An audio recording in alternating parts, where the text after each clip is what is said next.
देखिए बेटा, इसके आगे हम पढ़ाते हैं types of synthetic fibres. What is synthetic fibres? ये तो आप लोगों ने जान लिया है, लेकिन अब आपको समझना है types of synthetic fibres. Synthetic fibres कितने प्रकार का होता है, ठीक है। अब इसको हम समझते हैं। अब यहाँ पर देखिए, types of synthetic fibres are classified as rayon, nylon, polyester and बताइए एंड एक्रिलाइक पॉलीमर्स के बारे में हम पहले जान लेते हैं। पॉलीमर्स क्या होता है? Synthetic fibres are made of a chain of small units called monomers. Synthetic fibre एक छोटी सी चेन, छोटी सी श्रृंखला से मिलकर बनता है, ठीक है, जिसे हम लोग बोलते हैं मोनोमर्स। क्या बोलते हैं? मोनोमर्स बोलते हैं। A monomer can be compared to a weed in a string or a brick in a wall.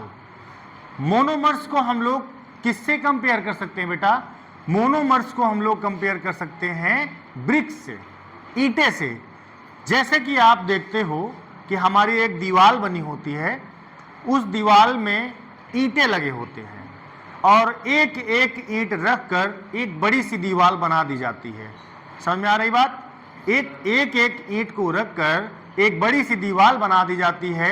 तो हम मोनोमर्स को एक ब्रिक से कंपेयर कर सकते हैं। जैसे एक एक ईंट को रखकर दीवार बन जाती है, वैसे ही मोनोमर्स का प्रोसेस होता है। छोटे छोटे पार्टिकल्स से छोटे छोटे पार्टिकल्स आपस में मिलकर एक चेन बनाते हैं। उस प्रोसेस को हम लोग क्या कहते हैं? मोनोमर्स कहते हैं। You can understand? Okay, next topic is, फिर आगे कहता है many monomers join together form a larger unit called a polymer. Many monomer, बहुत सारे मोनोमर्स जब आपस में मिलते हैं तो एक लार्जर यूनिट बनाते हैं। लार्जर यूनिट क्या बनाते हैं? लार्जर यूनिट, जैसे हम लोग पॉलीमर कहते हैं। जैसे आपको अभी मैंने एक एग्जांपल दिया कि एक छोटे छोटे से ईंट जो होते हैं वो एक दीवार बनाते हैं। अब जब बहुत सारी दीवारें बन जाती हैं तो एक मकान बन जाता है ना, एक घर बन जाता है। वैसे ही जब बहुत सारे मोनोमर्स मिलते हैं तो क्या बनता है? पॉलीमर बनता है। क्या बनता है? पॉलीमर बनता है। ये पॉइंट समझ में आया बेटा? Let's learn about some synthetic fibres that we use in our daily lives. आइए पढ़ते हैं सिंथेटिक फाइबर के बारे में जिसे हम रोज उपयोग करते हैं।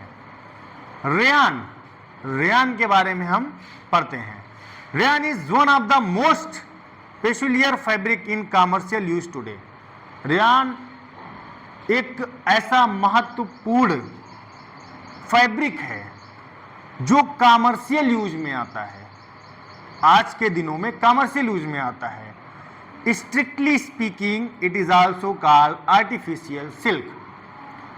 हम लोग इसको क्या कह सकते हैं? साधारणता भाषा में हम लोग इसको आर्टिफिशियल सिल्क कह सकते हैं। आप लोगों ने सिल्क के कपड़ों के बारे में सुना होगा, सिल्क का नाम सुना होगा, कभी ना कभी तो सुना ही होगा। Okay, thank you.